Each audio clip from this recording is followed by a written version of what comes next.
show some promise, but I'd rather be praising the guy after he just set, 6 in a row down or something like that and locked down 2 innings of work. It's nice, but it's not as, inarguably, unimpeachably great as I was seeing people talk about it. And Craig kind of talked some sense into me saying, yeah, the guy gave up a tying home run. The strikeouts are nice, but come on here. Well, I mean, you have to grasp at something at this point. I mean, he's on the roster because he's an arm who could develop into a good arm.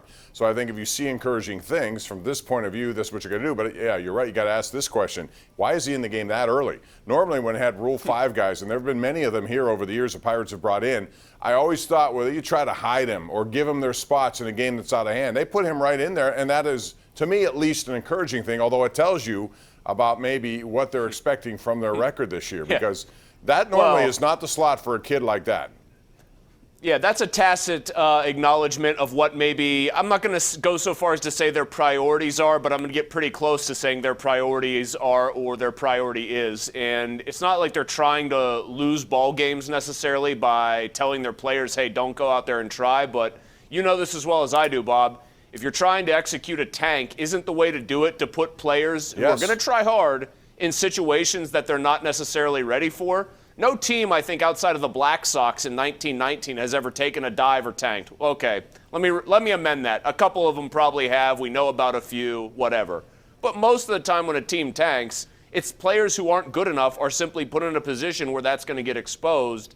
And Oviedo playing and pitching in a close game like that is kind of proof positive. By the way, about Brubaker, he at least showed me more than Mitch Keller did yesterday. Absolutely. I mean, that's sort of the disappointing thing through these first 4 games. The guy that they desperately want to see blossom into something resembling an ace, he just pitches so fearfully out there. There's no trust in the stuff. There's no confidence that he's going to get guys out. At least Brubaker was humming him in there trying to whiff guys. That's at least something I'd like to see. Yeah. The problem with him is, like a lot of these guys, are way too many pitches, and he's out of gas in the 4th inning. Got to take him out and go to the bullpen every single night. So that's the situation you're dealing with there. What about Gregory Polanco? Another 0 for 4 night. Has a hard time even putting the ball in play at times. 1 for 14 on the season, and I have to ask the question: unless you're trying to lose, as you suggested early, why? And the other issue is, who do you have behind him? What prospect do they have? Is it Cole Tucker? Who else would you put in right field at this point? Because quite frankly, there are no answers behind him. And if you're trying to get something for him, you got to play him every day. You have to keep trotting him out there. I mean, it stinks. I understand why Pirates fans are enormously frustrated. I can say all I want that they're not really aiming at winning baseball games, because we all kind of know they're not. It still stinks watching a team lose, right? And it still stinks watching a guy flail. But they're trying to trade him, which means he's got to go out there every night.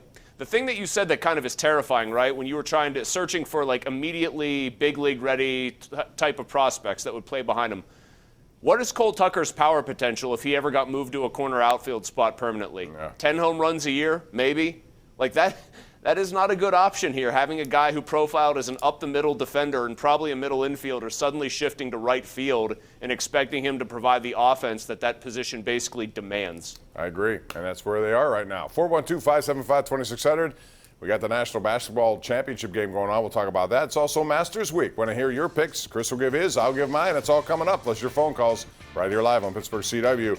This is the Ireland Contracting Nightly Sports Call. 7 nights a week, Pittsburgh CW.